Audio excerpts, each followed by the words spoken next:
Yo les potos, j'espère que vous allez bien. Aujourd'hui, on se retrouve pour un tutoriel sur le cork round. Alors, pour commencer, avant tout, le cork round c'est quoi? Un cork round c'est ça.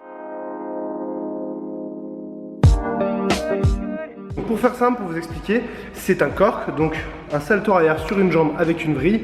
On met un coup de pied à la fin, un round kick. Mais qu'est-ce que c'est un round kick, me direz-vous? Un round kick, c'est tout simplement ça. Aujourd'hui, ce qu'on va apprendre, c'est une variation du mouvement cork. Donc, si tu ne sais pas déjà faire cork, tout ce qu'il suffit de faire, c'est d'aller dans la description et je t'ai mis le lien de mon tutoriel sur le cork. Comme ça, tu peux aller apprendre le cork et après, dès que tu l'as maîtrisé, tu peux revenir ici. Comme ça, tu apprendras le cork round. Alors, comme toutes les variations de cork, le principe est très simple, il faut valider le cork, c'est-à-dire la figure de base, avant d'y mettre la variation à l'intérieur. Je m'explique, ce que je veux dire par valider le cork, ça veut dire envoyer toute la rotation salto et valider la vrille avant de faire la variation. Donc, pour ce qui nous intéresse aujourd'hui en l'occurrence, pour le cork round, le round, ça va être une frappe qu'on va faire à la fin du cork. Explication. En gros, le round, c'est donc une variation de fin de figure. Il y a des variations au milieu des figures et des variations à la fin de la figure. Le round, c'est une variation qui est à la fin. Donc ce qu'il va falloir faire, c'est exécuter son cork en premier.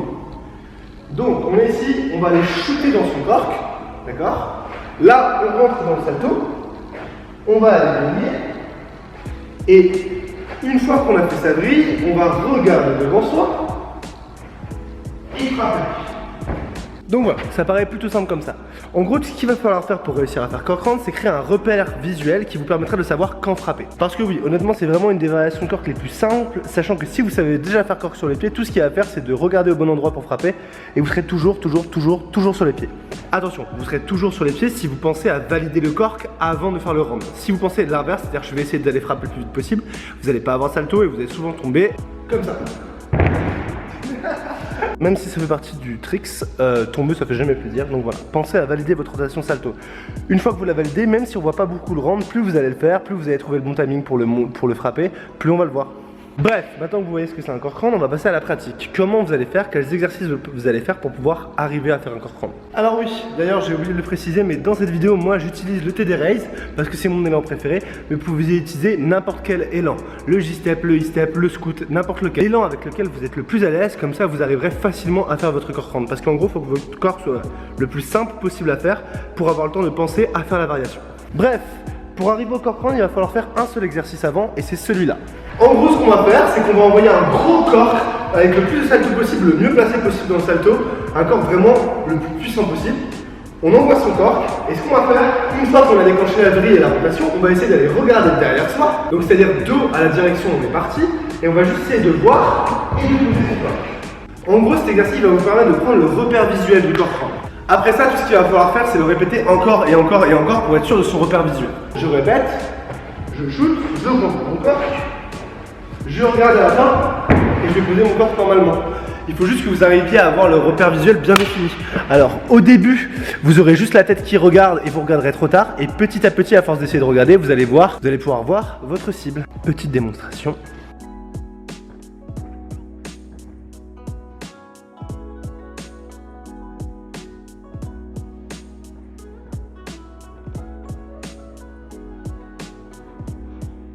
Et voilà les potos, alors ça c'est la phase qui va demander le plus de répétitions. Honnêtement, essayez pas de mettre le round tout de suite parce que ça va vous perdre. Essayez juste de voir déjà, comme ça si vous voyez.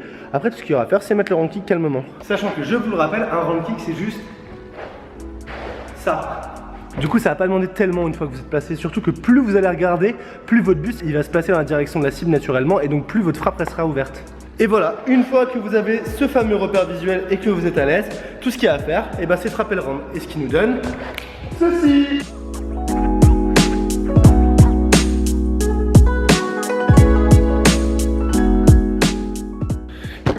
Et voilà les potos, c'est tout pour notre tutoriel du cork round. Alors oui, c'est un tutoriel un peu plus rapide que les autres, tout simplement parce qu'il n'y avait pas grand chose à modifier dans son cork.